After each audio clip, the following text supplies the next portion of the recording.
Las leucemias son anormalidades clonales que van a desplazar a la hematopoiesis normal y que va a ser reemplazada por células muy inmaduras que van a ser llamados blastos.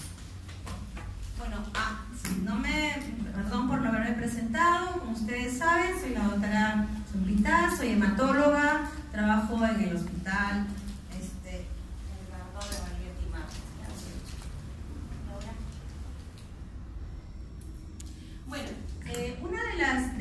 lo primero que tenemos que saber es cómo es la hematopoiesis normal. De biología, empezaba con la célula madre, ¿correcto? O es la célula stem, que se va diferenciando hacia los diferentes precursores que finalmente son los que vamos a encontrar en la sangre periférica. ¿Qué vamos a encontrar en la sangre periférica normalmente? Vamos a encontrar glóbulos rojos, que nos va a dar el nivel de hemoglobina, plaquetas, que son las que son fracciones de una gran célula que es el megacariocito, y los glóbulos blancos, que van a ser diferenciados en diferentes eosinófilos, neutrófilos, monocitos, linfocitos, y además tenemos a la serie linfoide, a los linfocitos, que van a terminar su maduración en los ganglios y en el hígado y el vaso. Entonces, normalmente es esto lo que nosotros tenemos en un hemograma normal. Entonces, seguimos con la médula ósea, porque cuando nosotros nos preguntan y nos dicen, doctora, ¿y en qué fase está? La leucemia no es un tumor sólido. En muy pocas ocasiones puede formarse los llamados sarcomas granulocíticos, que son tumores sólidos de blastos que pueden formarse, pero usualmente es un tumor líquido. ¿Por qué es un tumor líquido? Porque está en la médula ósea, como ven ustedes aquí. La hematopoiesis se realiza principalmente cuando estamos en la época fetal. ¿En dónde se hace la hematopoiesis? En el hígado y en el vaso. Y cuando ya estamos adultos, es en los huesos largos, en la cadera y en el esternón. Entonces, no voy a preguntar todo esto, solamente es para que ustedes sepan que tenemos una célula madre, tenemos unidades de colonias, por ejemplo, para megacariocitos, para eritrocitos, para granulocitos monocitos y también para la serie linfoide. Entonces, cada una de estas también va a tener diferenciadores que van a hacer que finalmente tengamos una sangre normal. Entonces, ¿qué es lo que nosotros tenemos que tener en cuenta cuando nos reportan un hemograma? El nivel de hemoglobina, el recuento de plaquetas, la cantidad de eosinófilos, de basófilos, de neutrófilos, monocitos y linfocitos. Nada más, no nos van a decir si son linfocitos B o linfocitos T. Pero, por ejemplo, en los niños suele haber predominancia de linfocitos, y es normal, y en los adultos suele haber predominancia de neutrófilos. Definitivamente, en un hemograma normal no nos deben reportar blastos. Si nos reportan blastos en un hemograma, eso es anormal, porque son células que son muy inmaduras y que no están dentro de las células que normalmente encontramos en un hemograma. Me avisan si estoy muy acelerada. Igual, la célula madre y va a diferenciar hacia las diferentes células que nosotros vamos a encontrar. El día de hoy nosotros vamos a hablar de la malignización de la serie mieloide y además la serie megacariocítica y la eritroleucemia, que es la malignización de los precursores eritroides. Mañana ustedes les van a hablar sobre leucemia linfática aguda, que tiene que ver con la malignización de los linfocitos. y puede ser de estirpe B y de estirpe T. Aquí, otra vez la hematopoiesis, y es porque, es decir, les voy a preguntar. Por ejemplo, la célula madre, cuanto más jóvenes, va a marcar tanto hay marcadores de línea que los podemos encontrar en el citoplasma o en la pared celular. Cuanto más joven es la célula, va a marcar CD117, CD34, y cuanto más madura es, va perdiendo sus marcadores. Por ejemplo, nosotros tenemos aquí, y vamos a hablar de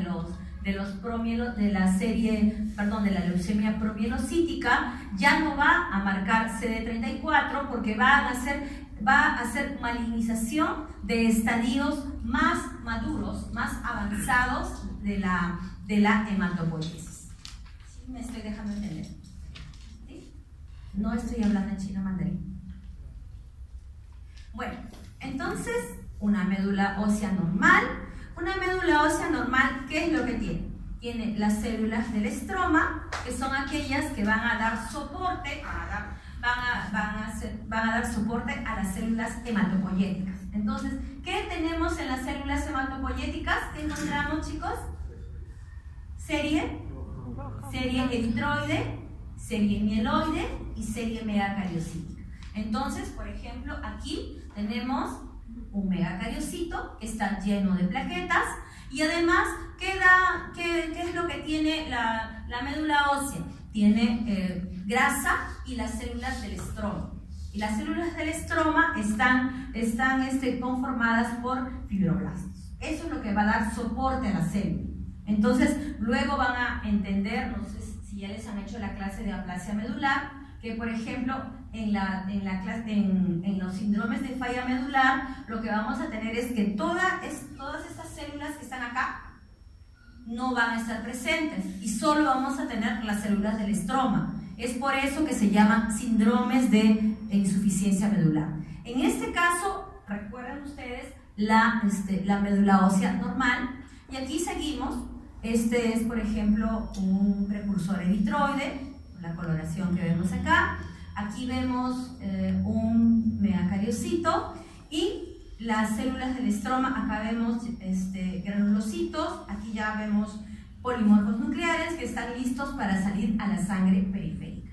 Entonces, esto es un extendido de una médula ósea. ¿Qué pasa en la leucemia aguda en general? En la leucemia, toda esa hematopoiesis es reemplazada por células anormales, que en este caso son blastos. Los blastos, como les decía, son células clonales muy primitivas que van a conservar características de anormalidades. ¿Cuáles son ellas? Células jóvenes, células con la relación núcleo-citoplasma muy anormal, casi toda la célula es núcleo, y además la presencia de nucleolos. Esto es en general. Estoy hablando de leucemia aguda primero. Entonces, como les decía, en el hemograma nosotros vamos a tener primero, ¿qué podemos tener? Podemos tener una pancitopenia. ¿Qué significa la pancitopenia? Disminución de las 3 series. ¿Perdón? Disminución de las 3 series. Disminución de las 3 series, es decir, anemia, leucopenia, plaquetopenia, ¿correcto? Entonces, podemos tener también leucocitosis en una leucemia. No necesariamente vamos a tener leucopenia o leucocitosis, pueden haber ambas situaciones. Pero lo que sí no debemos de tener es blastos.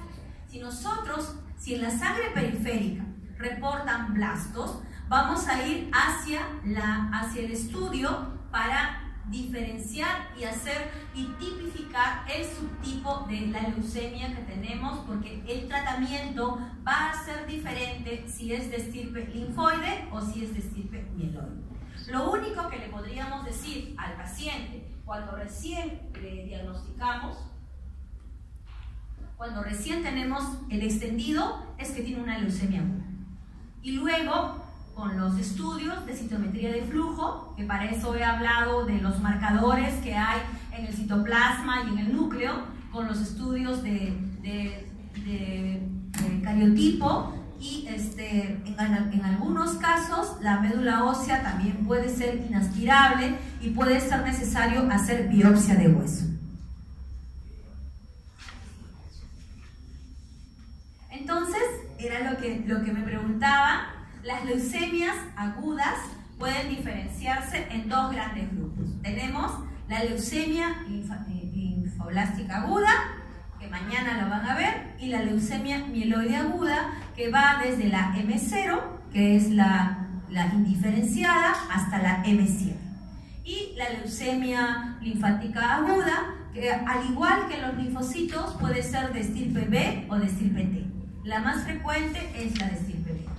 Entonces, nosotros, para situarnos en el mapa conceptual, las leucemias agudas pueden ser leucemia linfática aguda B, leucemia linfática aguda T, leucemia mieloide M0, M1, M2, M3, M4, M5, M6, M7, ¿no? Y también vamos a hablar de que hay leucemias secundarias, sobre todo en aquellos que tienen leucemia mieloide aguda. Cuando nosotros, entonces, como les decía, ¿qué es de lo que estamos hablando? Estamos hablando de proliferaciones malignas, sin cáncer, anormales, que van a acumularse en la médula ósea. Por eso es que nos hemos tomado unos minutos para hablar de la hematopoiesis normal, de qué es lo que usualmente produce la fábrica de la sangre. Entonces, todo eso es reemplazado por estas células anormales. La incidencia es variable, pero en general es de 1 a 3 por cada 100.000 habitantes, en general. Como toda neoplasia, la etiología no va a ser conocida. Hay algunos factores genéticos que son importantes, por ejemplo, personas que tienen fragilidad cromosómica, como las personas que tienen trisomía 21, anemia de Fanconi, tienen más riesgo de hacer rearreglos y por lo tanto formar oncogenes. Además, la exposición a radiaciones, al benzol, a virus como el HTLV1, pero el HTLV1 se asocia a un subtipo de leucemia que no es tema, pero que se llama leucemia linfoma células T del adulto. Es otro tipo, el HTLV1 es endémico en las zonas del sur del país y puede dar problemas neurológicos y también un tipo de leucemia, pero que no es la razón de nuestra Ahora, también debe estar la predisposición, además de la predisposición genética. Hemos tenido casos de personas con leucemia y, por ejemplo, asociado a HIV. Y la explicación podría ser que, y justo estando en la fase, a veces han debutado, porque a todos los pacientes con leucemia se les hace al debut, además de los estudios que les voy a mencionar, se les hace hepatitis, se les hace HIV, se les hace HTLV1, porque esos pacientes van a recibir transfusiones y tenemos que estar seguros de que esos pacientes no traen ya la infección porque van a ser politransfundidos. Entonces, en algunos casos hemos encontrado pacientes que ya han venido con HIV positivo y asociado a leucemia aguda. Entonces, han empezado su terapia targa junto con la quimioterapia. Por supuesto que a veces es muy difícil de tratar, pero igual se trata.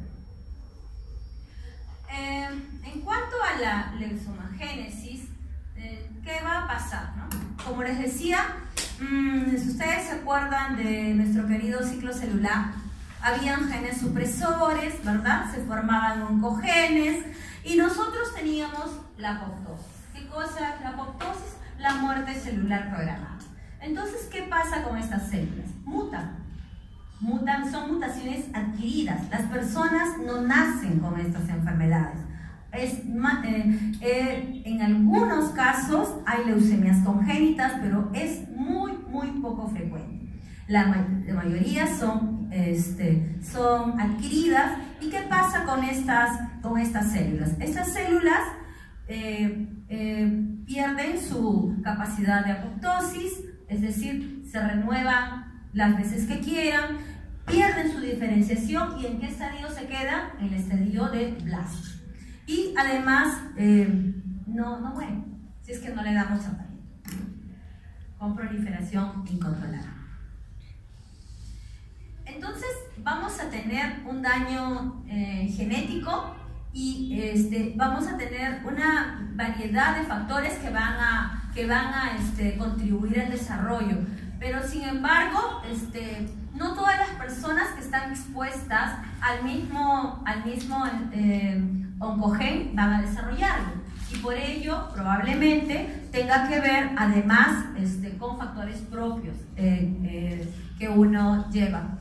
Y además acuérdense que estos agentes que van a producir daño en el ADN por diferentes mecanismos y principalmente por daño oxidativo. ¿De qué estábamos hablando acá? ¿Se acuerdan? ¿El estrés oxidativo? ¿Qué pasaba con el estrés oxidativo?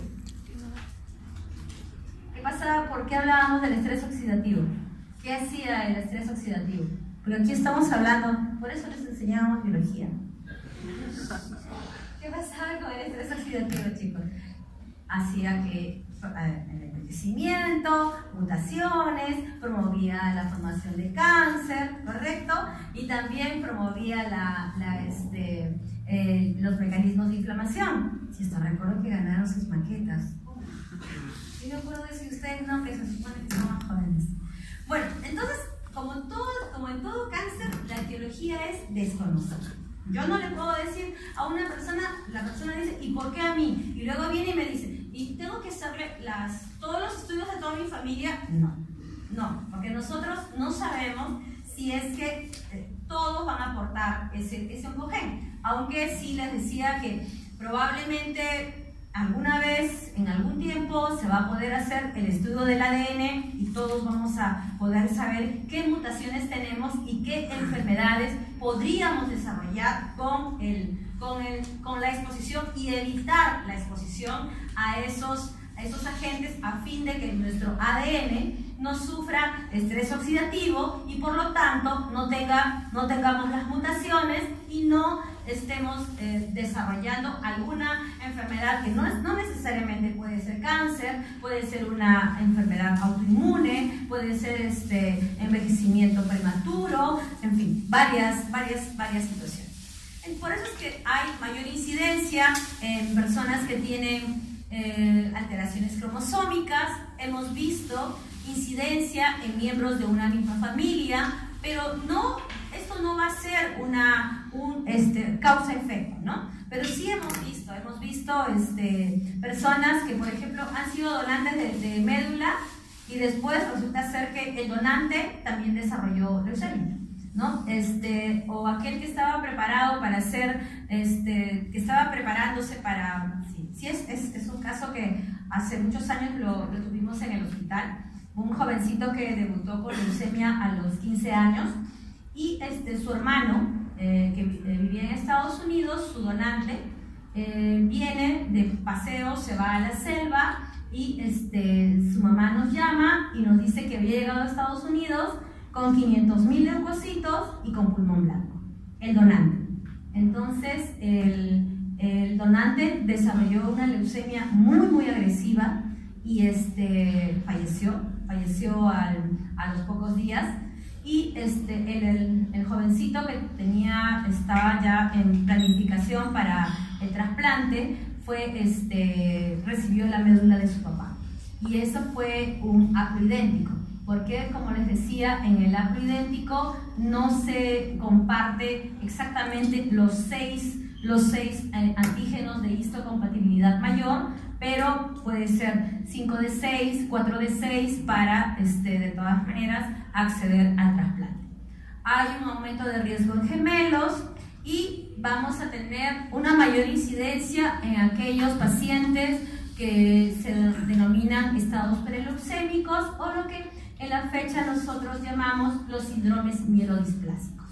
Es por eso que la leucemia mieloide aguda va a ser más una enfermedad de adulto mayor y va a ser menos frecuente en los niños, mientras que mañana cuando les hablen de leucemia linfática les van a decir que es más frecuente en niños.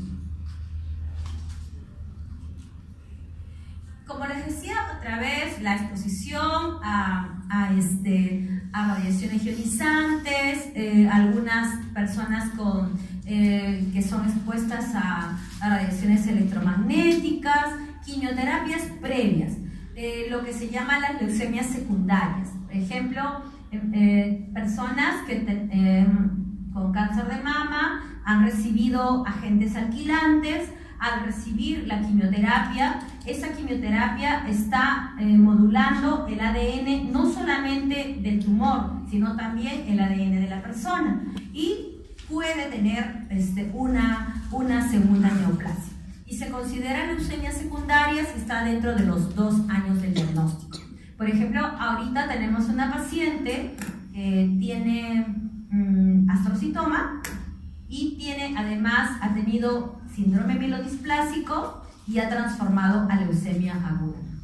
Y los neurocirujanos han dicho que primero le curemos la leucemia, porque como está con leucemia, está con plaquetopenia, está con anemia, y después ellos van a operar del astrocitoma. El astrocitoma en algunos casos hay también enfermedades que son concurrentes, ¿no? Por ejemplo, como les decía, el antecedente de haber utilizado alquilantes o inhibidores de topoisomerasa, como sucede en las mujeres con cáncer de mama, o hay algunas también que han sido sometidas a radioterapia por diferentes enfermedades, entre ellas también, por ejemplo, cáncer de cuello uterino. En general, las manifestaciones clínicas, ¿cuáles van a ser? Van a ser debidas al fallo medular, ¿no? Entonces nosotros habíamos dicho que nosotros vamos a mantener hemoglobina. ¿Cuál es el nivel de hemoglobina normal a nivel del mar? Mujeres a 14. Varón, mujer, me pregunta. Varón. 14, 16. Consenso. Entonces, cuando le pregunten, primero, ¿cuál es el nivel de hemoglobina? Lo primero que me tienen que decir es a nivel del mar, mujeres de 12 a 14, varones de 14 a 16. Ese es el problema, ¿correcto? A nivel del mar. Ahora, hay laboratorios que les van a mandar sus propios rangos de nivel. Lo más importante, una de las cosas que yo quiero que ustedes se lleven como concepto, y por favor no quiero escuchar que ninguno de mis alumnos diga, ¿cuál es la causa de anemia más frecuente? Ya, ¿cuál? La ferropénica, ya. Y en las mujeres, ¿por qué tienen anemia ferropénica frecuentemente? Metrorragias. La causa más frecuente, metrorragias. O alimentación inadecuada. Y el otro tipo, anemia megaloblástica. Entonces hay mujeres que vienen porque sangran un montón. Los que han estado en práctica han escuchado que hay algunas personas que tienen problemas de coagulación, que incluso utilizan pañales durante sus pañales y les ha parecido normal porque toda su vida han sangrado así. Entonces vienen con 4, con 5 de hemoglobina y vienen tranquilas a la consulta porque tienen una anemia crónica. Entonces va el médico y le dice, no, necesitas que te vea el hematólogo, porque con esa anemia puedes terminar en leucemia. Mentira. Todo paciente que tiene una anemia crónica, la causa más frecuente, ¿cuál es? Carencial. No es cierto que por tener una anemia crónica voy a tener leucemia, pero sí una de las manifestaciones de la falla medular es la anemia. Y una de las características que ustedes pueden tener, por ejemplo, en los pacientes que tienen síndrome mielodisplásico, puede ser que tengan una sola citopenia refractaria, anemia, leucopenia o plaquetopenia. Pero esas personas te van a traer la historia de tratamiento de esa citopenia. Pueden estar recibiendo, por ejemplo, eritropoyetina, pueden estar recibiendo filgrastim, que es factor de colonias de granulocitos, estimulante, trombopoyetina, el trombopag, que lo tenemos en el país, para mejorar sus niveles y en algunos casos esos síndromes mielodisplásicos se transforman en leucemia aguda o ya vienen con exceso de blastos. Mayor de 20% en sangre periférica o en médula ósea ya es leucemia. Pero menos de eso todavía es síndrome mielodisplásico de alto riesgo, ¿correcto? Entonces, no, vamos a tener claros los conceptos porque muchos pacientes vienen asustados porque médicos generales les dicen: pero señora, nunca te ha dicho tu médico que puedes nunca tu hematólogo te ha dicho que puedes terminar con leucemia después de tantos años. ¿Y cuántos días sangras? 14. Lo normal, ¿cuánto? 14. Pero es que estás teniendo anemia ferropénica porque tienes metrorragias. Entonces dile por favor a tu ginecóloga que me ayude a controlar el sangrado para yo poder ayudarte a recuperarlo. Entonces son otras sintomatologías. Vamos a tener hemorragia en diferentes grados. Vamos a ver que la leucemia promielocítica va a ser aquella que va a cursar con una coagulación intravascular diseminada. Puede haber fiebre, fiebre, adenopatías, hepato y esplenomegalia. Lo que nosotros llamamos síntomas B: baja de peso, fiebre, adenopatía, un síndrome proliferativo. Pero la fiebre en leucemia linfática aguda más frecuentemente es expresión de la enfermedad, mientras que en leucemia mieloide aguda la fiebre está más asociada con una infección. Pero en ambos casos yo tengo que iniciar tratamiento con antibióticos hasta demostrar lo contrario. No debo de asumir que esa fiebre es por enfermedad, porque recuerden que ese paciente no tiene defensas, no tiene neutrófilos, no tiene linfocitos, porque todas sus células son malignas. Entonces es una persona que está sin defensas. Y usualmente la persona con leucemia máximo tiene una historia de 2 a 3 meses de evolución. Antes la persona estaba tranquila, incluso háganle un hemograma. Hemos escuchado casos, por ejemplo, hemos tenido el caso de una farmacéutica que trabajaba en el hospital San Bartolomé, y la química farmacéutica llegaba a 5 de hemoglobina. Ya no menstruaba, no tenía sangrados, tenía leucocitos normales, pero con cierta linfocitosis, plaquetas normales. Le transfunden en un policlínico y la mandan a su casa. Otra vez, a las 2 semanas, 5 de hemoglobina, historia, anamnesis, no hay pérdidas, no hay, a veces puede haber dolor óseo por el crecimiento de las células en la médula ósea, y que tenía, y se desmaya en su hospital, y recién la llevan a emergencia, y tenía leucemia mieloide. Tuvimos el caso de un jovencito que vivía en la sierra, y él comenzó a cansarse. Es raro que los varones hagan anemia, a no ser que jóvenes, a no ser que hayan tenido sangrados intestinales o hayan tenido algún problema en el colon, etcétera, etcétera. Entonces, entiendo que no le habían mirado ni la cara, porque como el jovencito iba por Disney, lo que hacían es nebulizarlo y devolverlo a su casa.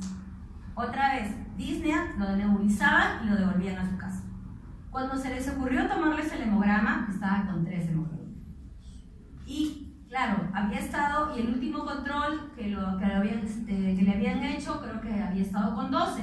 Entonces, de 12 a 3, es lógico que el paciente se va a sentir mal. Entonces, esto es lo que nosotros tenemos que aprender a diagnosticar. A nosotros no se nos puede pasar. ¿Y esto desde dónde lo vamos a sacar? Desde la anamnesis.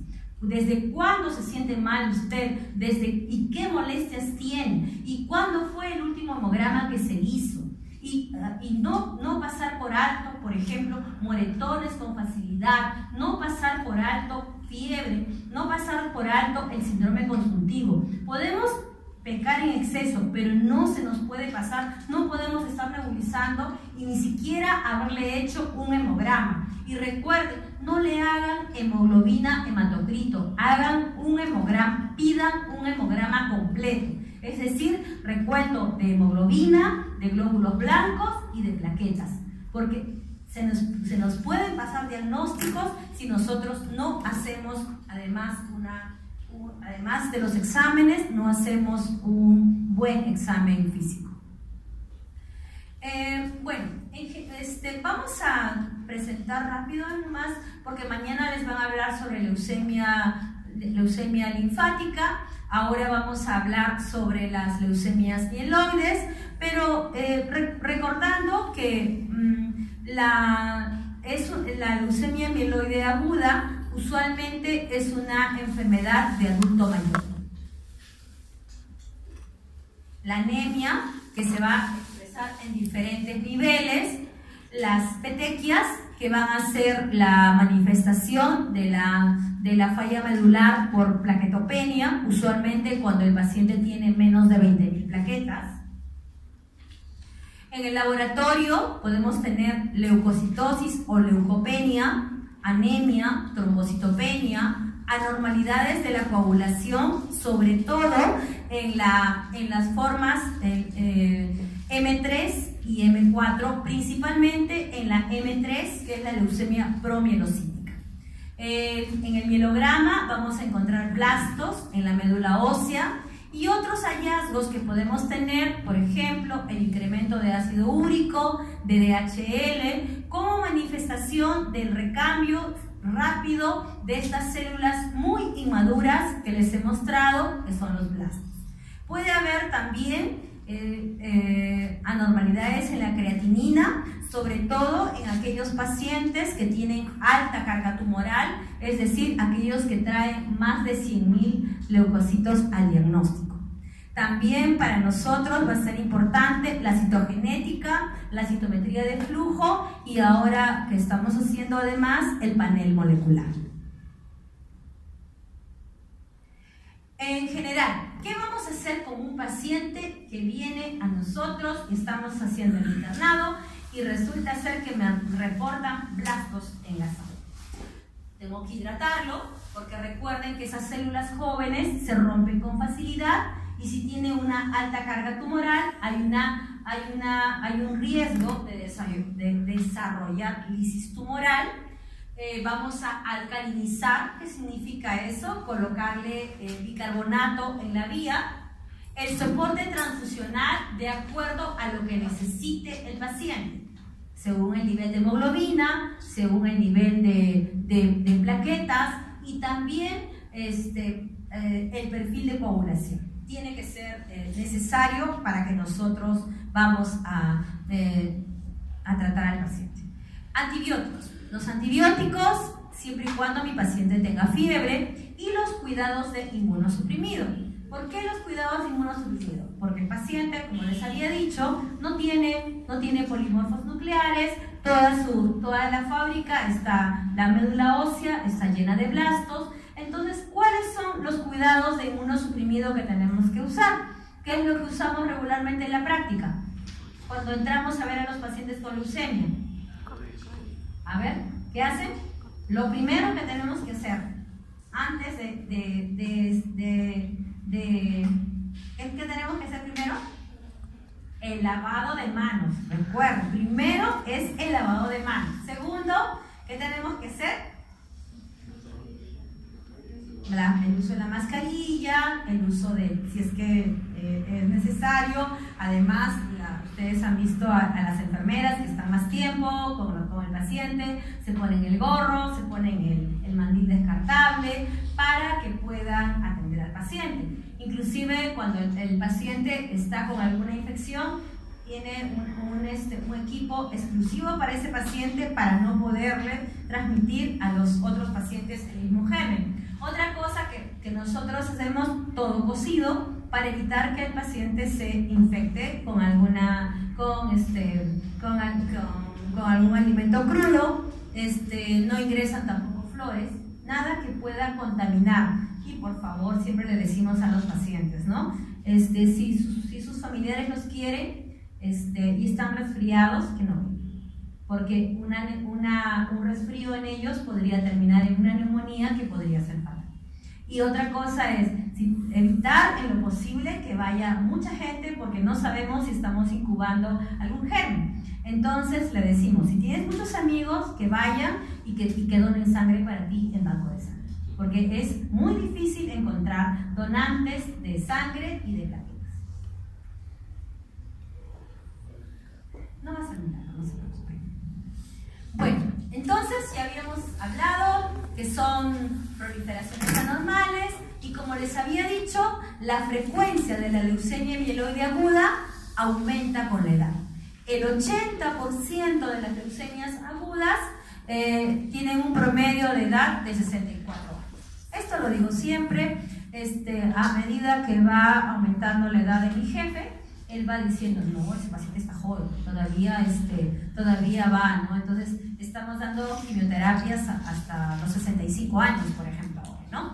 Entonces, pero siempre el paciente a mayor edad va a tener otras comorbilidades. El paciente tiene diabetes, tiene hipertensión arterial, tiene otras comorbilidades que al darle la quimioterapia pueden hacerse mucho más, agravar el cuadro del paciente. Entonces nosotros usualmente, ¿qué tenemos que hacer? Tenemos que evaluar el riesgo-beneficio de poner o no la quimioterapia, sobre todo en los pacientes mayores de 65 años, entre 60 y 65 años. Hasta los 60, por lo menos en el hospital, está estandarizado que reciban la quimioterapia convencional, la terapia estándar, pero si viene un paciente mayor de 70 años, es muy poco probable que le demos quimioterapia, porque la quimioterapia es aplaciante. La quimioterapia va a destruir todas las células que hemos visto, tanto las células buenas como las células malas. Las células malas, los blastos, y ese periodo de aplasia va a durar más o menos entre 2 a 3 semanas, que las personas pueden estar hasta con 100 leucocitos. Y durante ese tiempo, el paciente puede hacer infecciones, puede hacer infecciones intra o extrahospitalarias, además de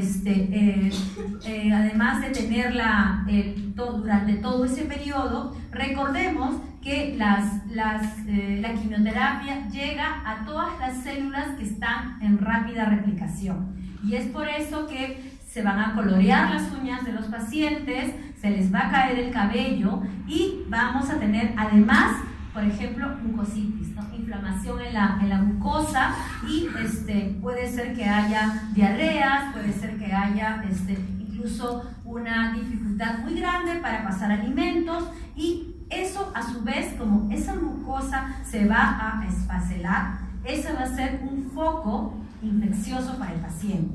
Y es por eso que a los pacientes adultos mayores, usualmente no se les somete a estas terapias tan aplaciantes por los riesgos que van a implicar versus el beneficio que podríamos conseguir, ¿no? Por ejemplo, tuvimos una paciente que debutó a los 65 años, mamá de un colega de mi promoción y mamá de otra médico. La paciente muy bien, respondió y estuvo 5 años libre de enfermedad. Entonces regresa en el verano, ya la familia había planeado hacer un viaje familiar, creo que era un crucero a Panamá, al Caribe, en fin. Entonces viene y me dice, y viene con el hemograma que estaba con leucopenia. Ya, pues si tenemos un hemograma que no está normal, cuando había tenido varios hemogramas normales, dijimos, probablemente ha regresado la enfermedad. Se le hizo la médula ósea y efectivamente había regresado la enfermedad. Entonces, Sarita, muy inteligente, ella dijo si podía irse de viaje con sus hijos. Le dije que sí, y que hablé con sus hijos y le dije que ya no le íbamos a dar quimioterapia como la vez anterior. Entonces su hija me dijo, ¿pero por qué? Si ella luce igual de bien, pero han pasado 5 años.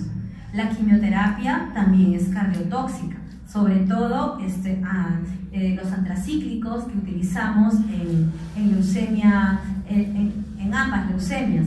Entonces ya no es la misma persona que tratamos hace 5 años. Y se conversó en grupo y fue a terapia paliativa.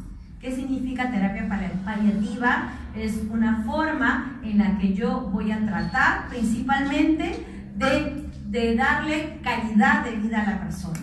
Calidad de vida a la persona, ¿qué significa? Que no tenga dolor, que si está con la hemoglobina baja, transfusiones, si está con un poquito de carga tumoral, podríamos ponerle bajas dosis de quimioterapia subcutánea u oral, y además puede ser que esté con transfusión de plaquetas, ¿no? Pero a veces te preguntan, ¿y cuánto tiempo le queda? Uno dice de 3 a 6 meses, pero eso es bien relativo, ¿no? Tengo un paciente que ya va casi medio año y el señor debutó con sarcomas granulocíticos aquí a nivel del cuello. Tiene 72 años, un señor muy instruido.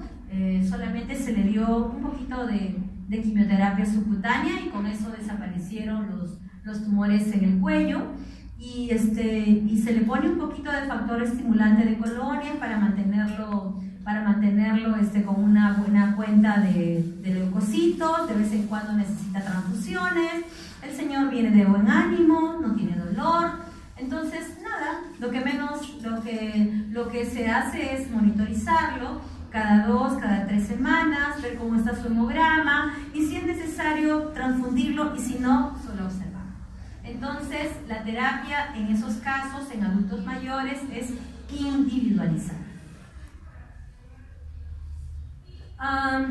Esto es lo mismo que habíamos explicado, como un precursor hematopoyético, en este caso la célula madre, ya no va a diferenciarse a lo que normalmente nosotros utilizamos y encontramos, y por lo tanto vamos a tener una acumulación, en este caso, cuando estamos hablando de leucemia mieloide, de células mieloides inmaduras en la médula ósea. Y además esto va a reemplazar el tejido hematopoyético normal. ¿Por qué? Por blastos. Y vamos a tener, por lo tanto, una falla medular, anemia, leucopenia, leucocitosis. Puede haber también infiltración en el vaso, sobre todo en las formas M4 y M5, en el hígado, recordando que fueron lugares de hematopoiesis en la época fetal. Bueno, ya habíamos visto que es una proliferación clonal de células inmaduras que pierden la capacidad de diferenciarse, ¿no? Porque habíamos dicho, ¿a qué se diferencia la serie mieloide? Neutrófilos, eosinófilos, basófilos, monocitos y linfocitos. Y en general, las leucemias mieloides agudas representan del 15 al 20% de las leucemias agudas.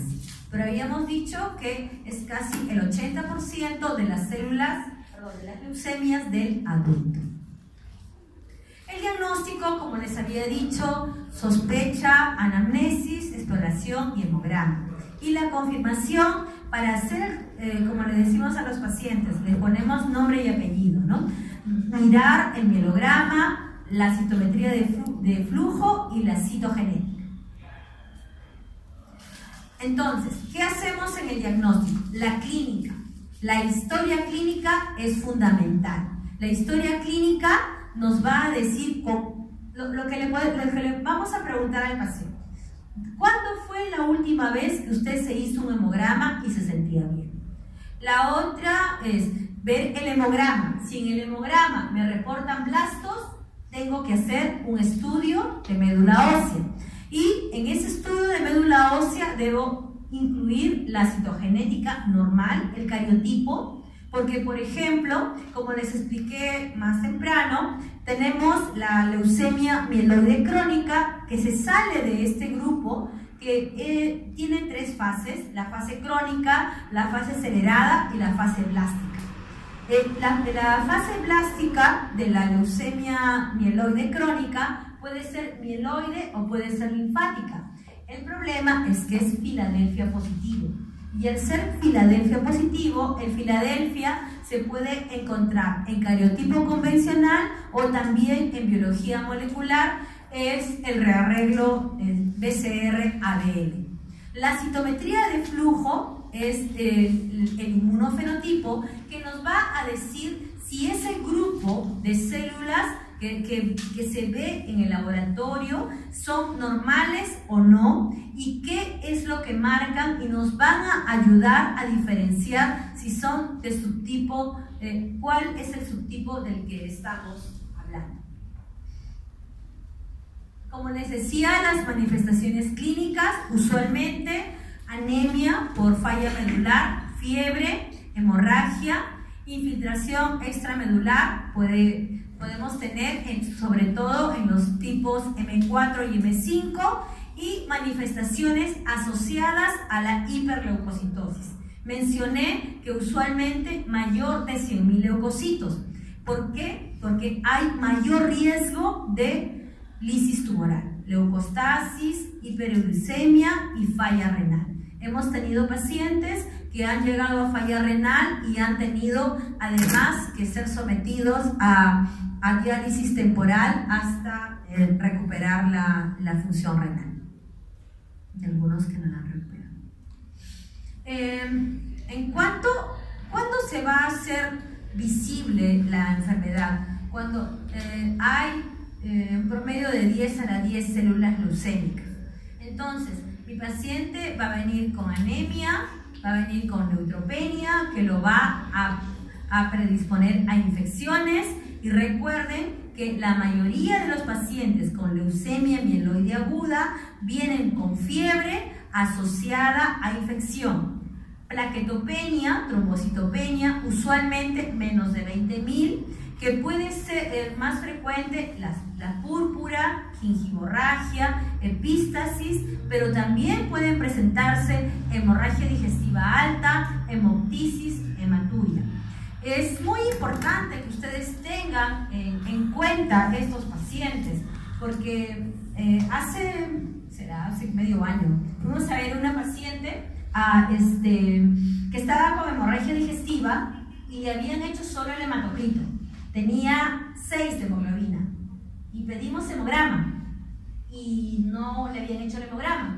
Y en el hemograma ya solamente nos pedían indicaciones para que le hicieran la colonostomía, porque la paciente estaba con hemorragia digestiva baja. Resulta ser que la paciente estaba con plaquetopenia, tenía blastos y tenía leucocitosis. Entonces teníamos una paciente con leucemia y les pusimos ahí paciente con leucemia, transfundir, y creo que los colegas gastroenterólogos se desanimaron de hacerle la colonoscopía. El sangrado era porque estaba con una plaquetopenia severa. Reitero, es importante, por lo menos para que ustedes puedan evaluar a un paciente hematológico, tener un hemograma completo y un buen perfil de coagulación. Los blastos, que ya se los presenté, como les dije, puede haber infiltración extramedular, hepatoesplenomegalia, puede haber también adenopatías muy poco frecuentes. En el sistema nervioso central también podemos tener, en la piel también, y los cloromas, que son tumores, o los sarcomas granulocíticos, que son tumores de blastos. En la mucosa oral podemos tener hiperplasia gingival, puede haber infiltración en el nervio óptico y bueno, la leucostasis puede ser a nivel del sistema nervioso central o pulmonar, ¿no? El paciente que les comenté que era donante tenía 500.000 leucocitos, estaba con pulmón blanco y falleció en Estados Unidos a los 2 días de haber llegado allá, ¿no? Entonces las manifestaciones pueden ser bastante variadas, pero bueno, no es que sea como una gripe para nosotros, pero ya tenemos algún tiempo tratando con estos pacientes. El diagnóstico en laboratorio, los leucocitos, recuerden que puede haber leucopenia o leucocitosis, el mielograma, vamos a tener citoquímica, usualmente ahora no se hace, biopsia medular en aquellos casos en los que sea una médula inaspirable. En cuanto a la genética, la citogenética puede ser, podemos encontrar anormalidades en hasta el 50% de los casos. Recordemos que muchos de estos casos se dan en adultos mayores y muchos son leucemias secundarias que vienen transformadas de síndromes mielodisplásicos. Y además la inmunotipificación, es decir, la citometría de flujo, que me permite decir si es que es, cuál es la estirpe y además cuál es el subtipo de leucemia. En cuanto a qué otras pruebas nosotros necesitamos, DHL, ácido úrico, el calcio, podemos tener una hipoglicemia, pero esto más es por consumo de las células, de la alta cantidad de células que hay en el medio. En cuanto a la clasificación franco-américo-británica, vamos a ver que la mayoría de ellas va a ser mieloperoxidasa positivo, que es marcador de línea, y en la citogenética vamos a tener, en la citogenética convencional, vamos a tener que son de riesgo favorable, por ejemplo, inversión 16 y la translocación 821. La inversión 16 es más frecuente en niños y hemos tenido algunos pacientes con translocación 821 que algunos han sido sometidos a trasplante de médula ósea. Intermedio, tenemos algunas delecciones y malo, delección del 5Q, porque es casi seguro que viene de una displasia transformada, cariotipo complejo, la presencia del cromosoma Filadelfia.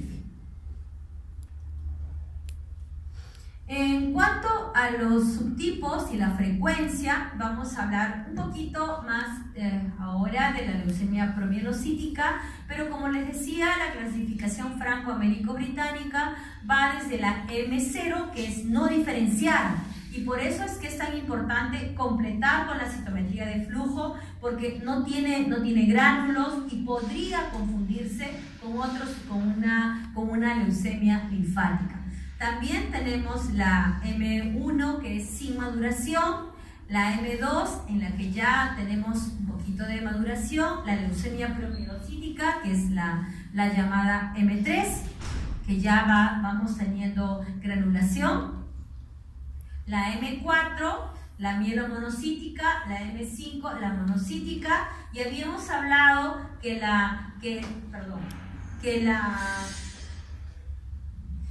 M3 vamos a hablar porque va con una coagulopatía, un CID, que tiene que ser tratado muy pronto, porque lo que puede matar al paciente es el CID antes de que llegue al piso. Es más, cuando está la sospecha de una leucemia promielocítica, los residentes o los médicos van con el ácido transretinoico a la mano, y luego les voy a explicar qué es el ácido transretinoico, van para comenzar el tratamiento, ¿no? Y es muy importante, otra vez, y voy a comentar el caso que ya hablé en la sede, que tuvimos un jovencito que lucía saludable, 16 años, leucocitos normales, hemoglobina 14 y solo plaquetopenia. Hasta ahí, ¿qué parecía? PTI.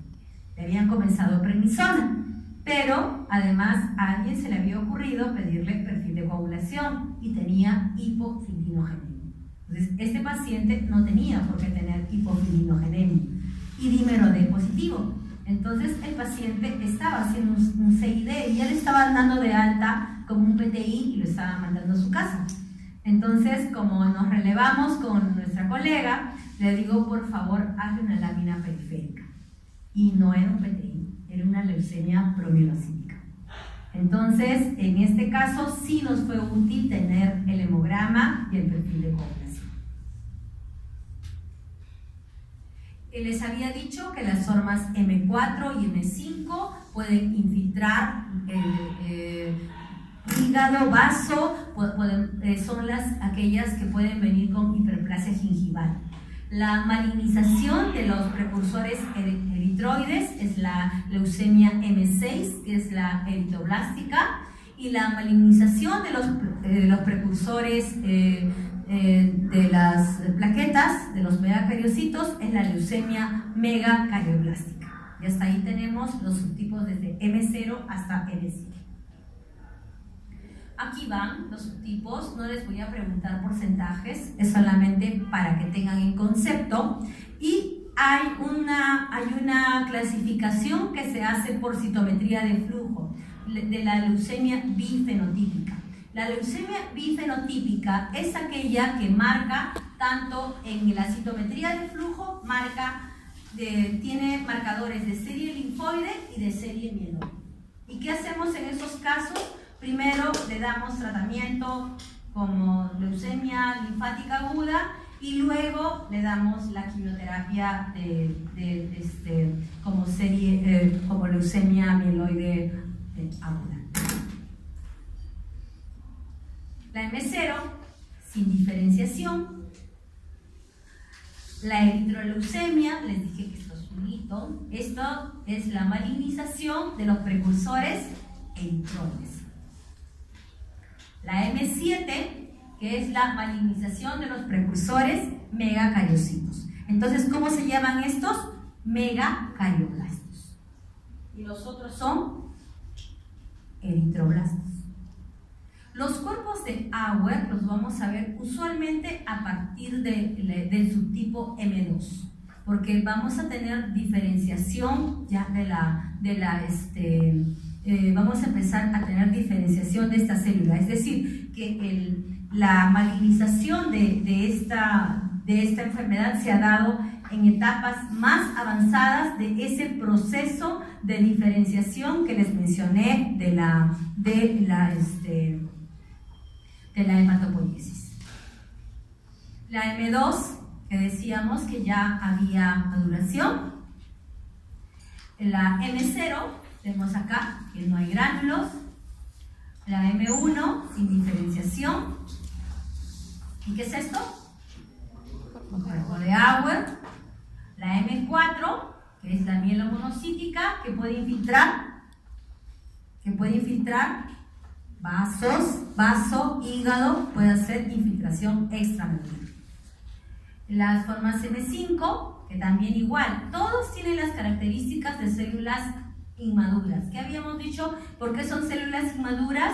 Porque tienen casi todas las células, es núcleo y nucleolo. Son células que están en rápida replicación. M6 es la eritroleucemia, miren la incidencia, y la M7 es la megacariocítica. Entonces, los factores pronósticos van a estar de acuerdo a la edad, a la citogenética, leucocitosis al diagnóstico, si es una leucemia secundaria y según el grupo franco-américo-británico. Y vamos a ver, por ejemplo, que el subtipo M3, por eso lo voy a separar de todo, tiene otro pronóstico y tiene otro tratamiento. Y recuerden que también el paciente, cuando se va a trasplantar en remisión. Entonces, olvidémonos de la novela que viene, que dice que se está muriendo, que no responde a la quimioterapia, que no responde a nada y de pronto aparece el medio hermano y le salvó la vida. Mentira, no existe el paciente, para que pueda ser trasplantado, tiene que estar en remisión. ¿Qué significa que el paciente esté en remisión? Significa que tiene que estar con enfermedad controlada, es decir, menos de 5% de blastos, hemoglobina por lo menos 10, mayor de 1500 polimorfos nucleares y plaquetas normales. Entonces, no es correcto, porque ustedes van a ver, muchas veces ha salido en televisión y dicen, mi hijo está con cáncer y lo están dejando morir, porque lamentablemente estas enfermedades, el ADN es tan cambiante que aprenden a defenderse de la quimioterapia que les damos y tienen un límite de tratamiento. Les había dicho que cuál es por qué nos limita el tratamiento, porque son cardiotóxicos, entonces no podemos dar muchos ciclos de quimioterapia porque el paciente, en lugar de hacerle un beneficio, podemos precipitar mortalidad. Entonces, por ejemplo, ahora dentro de los marcadores que se están haciendo para leucemia dentro del panel molecular, se está haciendo el FLT3, y el FLT3 es un marcador, es una mutación que si es negativa le da un pronóstico favorable a la enfermedad. Entonces, nosotros para poder hacer el estudio del paciente, de la enfermedad, no solamente llegamos hasta el estudio morfológico, a la citometría, a la citogenética, sino también hacemos estudios de biología molecular, como por ejemplo hacemos el panel molecular en el que está incluido FLT3, está incluido BCR-ABL, que es el equivalente a tener Filadelfia positivo. Cuando tenemos Filadelfia positivo, tenemos que agregar al tratamiento un inhibidor tirosinquinasa. Y en la primera escala de tratamiento, dentro de los inhibidores tirosinquinasa, están imatinib y dasatinib, que son los que disponemos por lo menos en el país. Los otros son compras especiales. Pronósticos adversos, como les decía, mayor de 60 años, un cariotipo complejo, mal estado general al diagnóstico. Nosotros recibimos pacientes de todos los lugares, de todos los niveles culturales y de todos los... Muchas veces nosotros somos un hospital de referencia, nos envían pacientes, nuestra cobertura llega hasta toda la zona sur, hasta Ica, Ayacucho, y también recibimos pacientes de la selva. Entonces, muchas veces el diagnóstico puede ser tardío y cuando ya lo envían, el paciente ha presentado, está por ejemplo con sepsis, está ha hecho, si es que es una leucemia premerocítica, puede haber hecho un accidente cerebrovascular o un sangrado cerebral. También si es leucemia secundaria, habíamos dicho, pacientes con cáncer de mama, pacientes que tienen síndromes mielodisplásicos, y los subtipos también M0, M5, M6 y M7. Como les decía, el objetivo es alcanzar la remisión completa, es decir, primero, la primera fase de todo tratamiento va a ser la inducción. La inducción, que ahora es darle quimioterapia, se le da 7 días de quimioterapia y luego se espera al 6º día que ha terminado la quimioterapia, se espera el mayor efecto del tratamiento. Y esa aplasia, ese periodo de tratamiento, de recuperación de la médula, puede durar entre 15 hasta 21 días, dependiendo de cómo está la reserva medular de ese paciente. La revisión completa cuando la clona leucémica sea indetectable. Como les decía, las medidas generales, recuerden, soporte transfusional, no hacer restricción de líquidos. Aislamiento invertido. La antibiótico-terapia profiláctica no se utiliza a no ser que sea un paciente politratado e hidratarlo para prevenir el síndrome de lisis tumoral. El tratamiento de soporte, que incluye transfusión de glóbulos rojos, plaquetas, y si mi paciente tiene, por ejemplo, leucemia promielocítica, y como ese caso que les conté que estaba con hipofluorinogenemia, le transfundo crioprecipitado. Profilaxis y tratamiento de infecciones, y el tratamiento quimioterápico, que va a ser inducción, consolidación e intensificación. Y en algunos casos, si el paciente tiene donante, va a trasplante alogénico de médula ósea.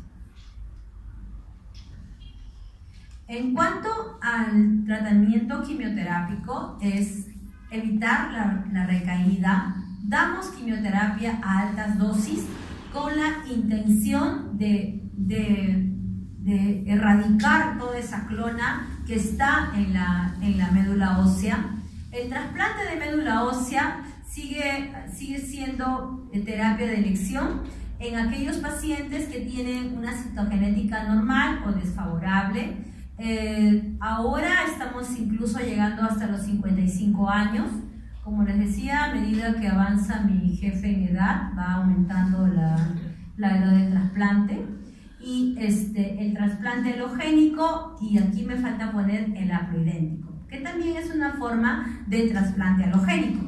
El trasplante puede ser alogénico, autólogo. El autólogo no se utiliza en leucemia mieloide aguda. Antes se utilizaba, y se ha visto que no. ¿Qué es el autólogo? El autólogo es aquel que cuando yo tengo,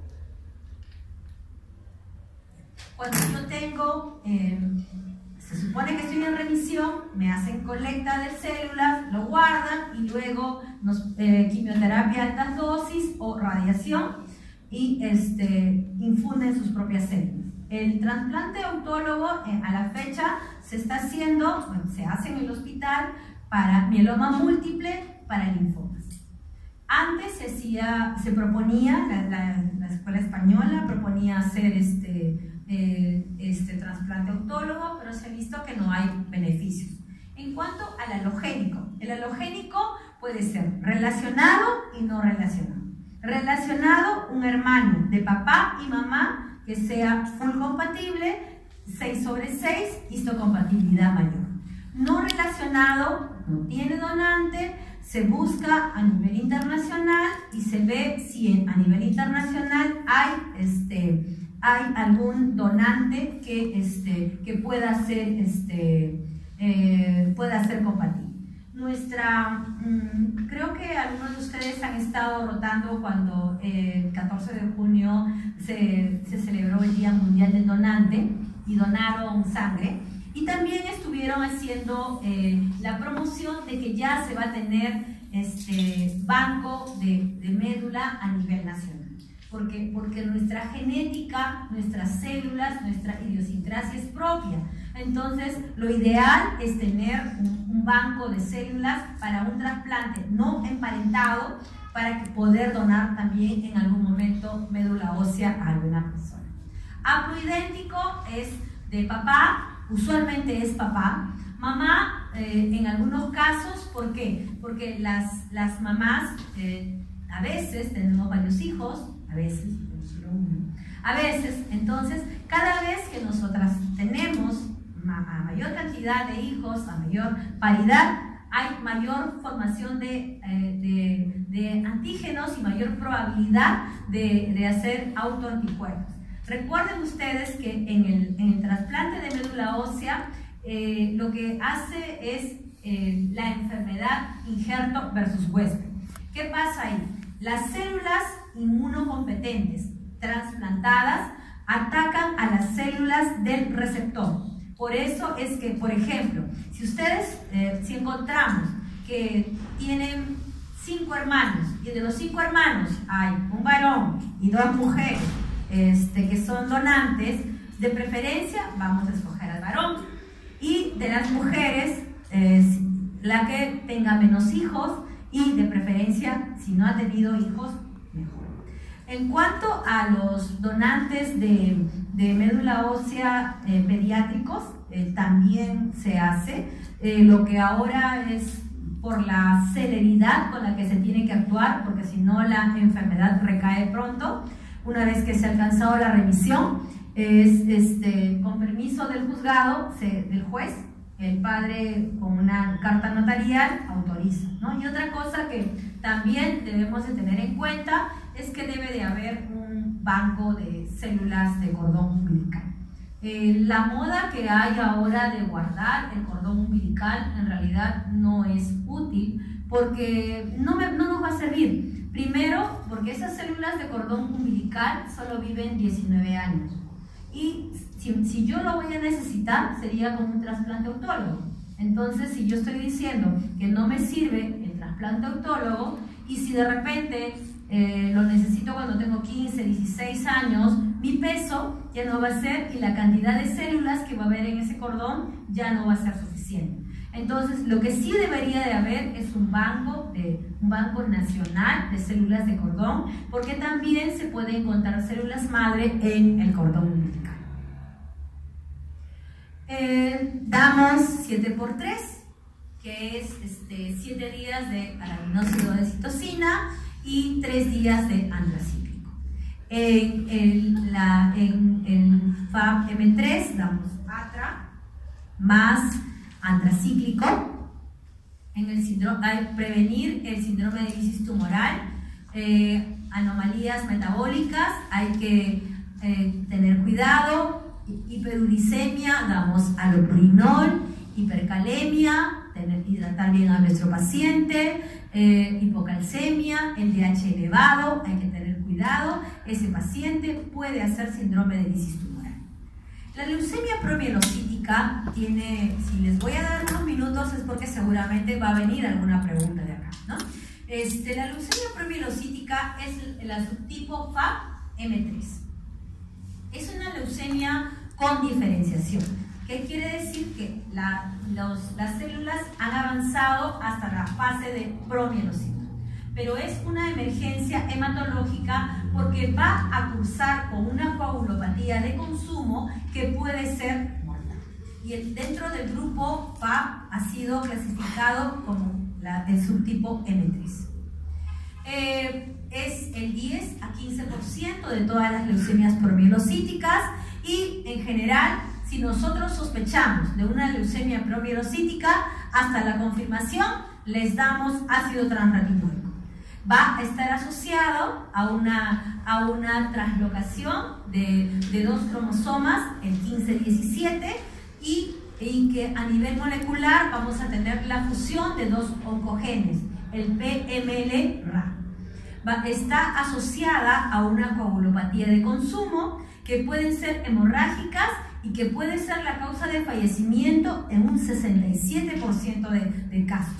El diagnóstico es morfológico y es la única leucemia que si es tratada dentro de los primeros días de diagnóstico es curable, y es el único subtipo que va a recibir 2 años de mantenimiento.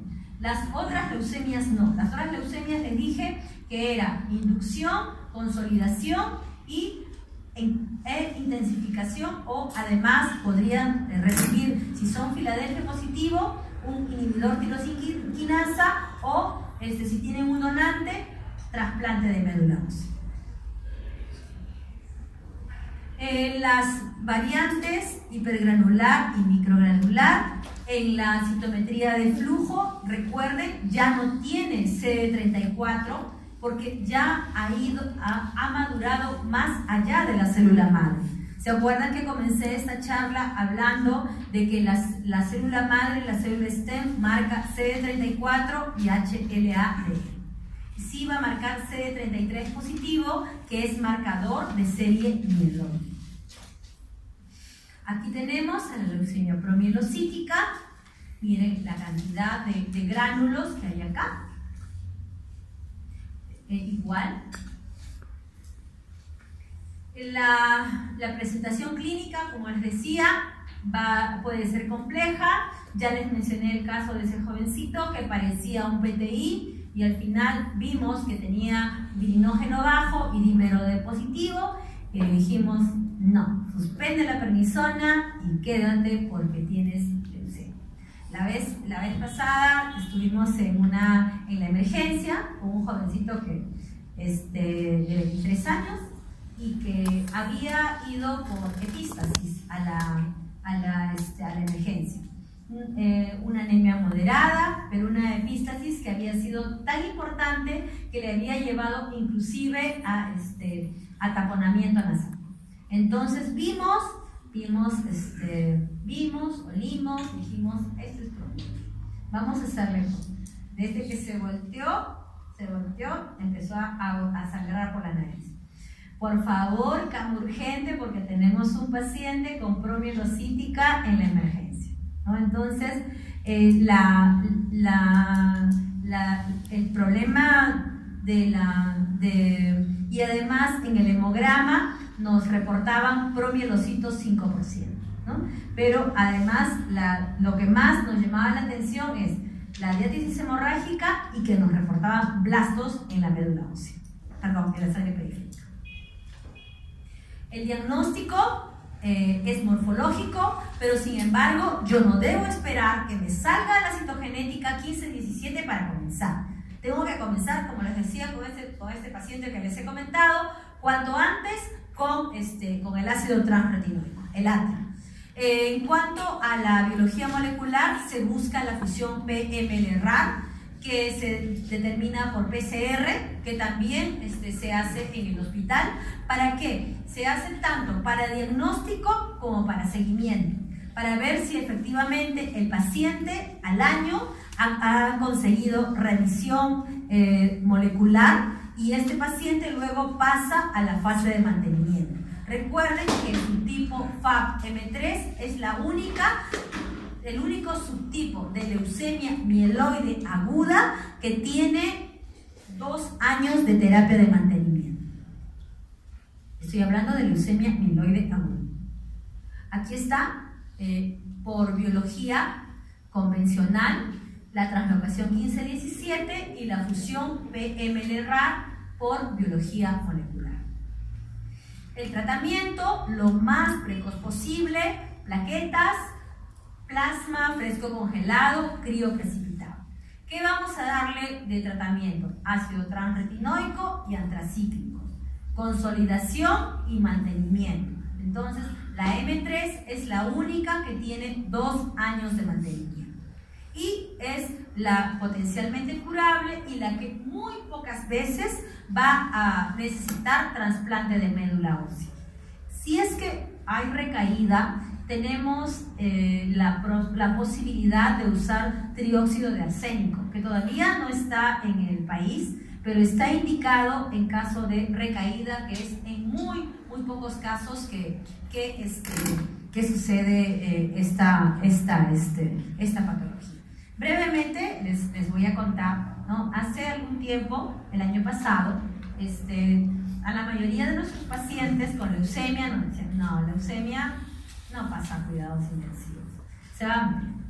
Entonces, lamentablemente, a uno de los colegas que trabaja en cuidados intensivos, a su hijo le dio leucemia. Y su hijo de 30 años, pero le dio la promielocítica. Yo le dije, no se preocupe, esto va a ser así, es como una gripe para nosotros. ¿Cómo vas a hablar así?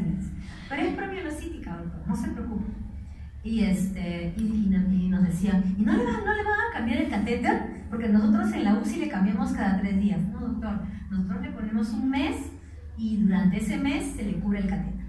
Entonces, después ya cambió la conducta de UCI con nosotros. A veces ni siquiera mandábamos interconsultas, sino llamamos y decimos, tenemos un paciente delicado que está en shock séptico, y nos buscan cama y ahora sí nos transfieren a los pacientes, ¿no? Porque a veces tenemos que vivirla, tenemos que ver cómo es la situación para comprender que estamos hablando de personas que potencialmente pueden salvar la vida, ¿no? Ahora, por ejemplo, yo tengo un paciente que ya cumplí 18 años de servicio en el hospital y me falleció a los 32 años, ¿ya? Así es que yo no tengo la culpa de haber hecho las cosas a tiempo. Mi paciente tuvo leucemia mieloide aguda y era albañil. Entonces yo lo mandé a jubilación, pues, ¿no? Porque yo dije, ¿cómo va a trabajar si tiene diagnóstico de leucemia? Han pasado 18 años y el señor sigue vivo, porque tenía traslocación 821. Pero uno no sabe, es un albur, no tenía donante, no se le trasplantó.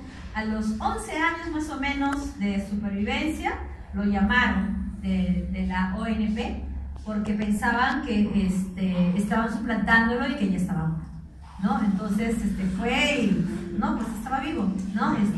Y hace poco se ha casado su hija y ha ido al matrimonio de la hija y de vez en cuando me dice, doctor, ¿y me puedo tomar mis vinitos? Sí. Doctor, ¿y puedo tomar mis cafecitos? Cuando soy cafeinómana y no tengo autoridad moral para decirles que no. Entonces recuerden la leucemia propiológica.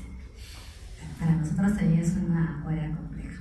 Entonces, ¿el ATRA qué hace? El ATRA lo que hace es estos promielocitos que se quedaron en la fase de promielocitos, continúan su diferenciación hacia células normales y vuelven a tener una hematopoiesis normal.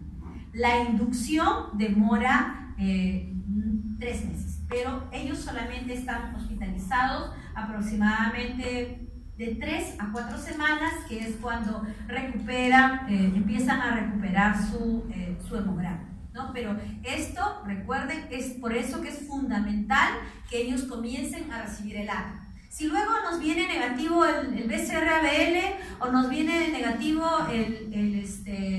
la traslocación 15-17, suspendemos el ATRA. Qué fácil, ¿no? Pero es así, pues, porque si no se nos puede morir el paciente. Lo que pasa es que el ácido transretinoico, creo que vienen 100 cápsulas, y me parece que están visuales la frase, pero nada que ver con hemofilia, pues, ¿no? Recuerden ustedes que también se puede presentar el síndrome ATRA. Es muy poco frecuente, pero se puede presentar en aquellas pacientes que están dentro de los primeros días de tratamiento con ATRA. Puede presentarse con fiebre, insuficiencia respiratoria, infiltrados pulmonares. ¿Y qué hacemos en este caso? En estos casos vamos a suspender el ácido transretinoico y vamos a dejar solo con quimioterapia en ese momento. Es muy importante que nosotros lleguemos a la diferenciación, porque puede ser también una neumonía, puede ser una infección nosocomial, puede ser una insuficiencia cardíaca, puede ser también una complicación del ATRA, complicaciones cardíacas. Hace poco tuvimos un paciente un paciente con leucemia promielocítica que ya estaba en remisión y va a la emergencia con insuficiencia cardíaca y con todos los signos de infarto y estaba recibiendo ATRA. Nosotros dijimos, uy, síndrome ATRA, pero estaba ya un poco lejos de la fecha como para pensar en que sea para mala suerte de él, había desarrollado un infarto, además de tener leucemia promielocítica. Menos mal, estaba en remisión, estaba con un buen hemograma, estaba con plaquetas buenas, y por ahí un buen cardiólogo buena gente, le hizo un cateterismo, y en el cateterismo le sacó el pequeño trombito que tenía en la arteria coronaria, ¿no? Entonces, entonces ya el señor ha vuelto a recibir su tratamiento, pero por ejemplo en ese caso se ha decidido que no se le va a dar antracíclicos porque tiene daño cardíaco, va a ir de frente a mantenimiento porque ya alcanzó remisión y no podemos darle quimioterapia porque es cardiotóxico.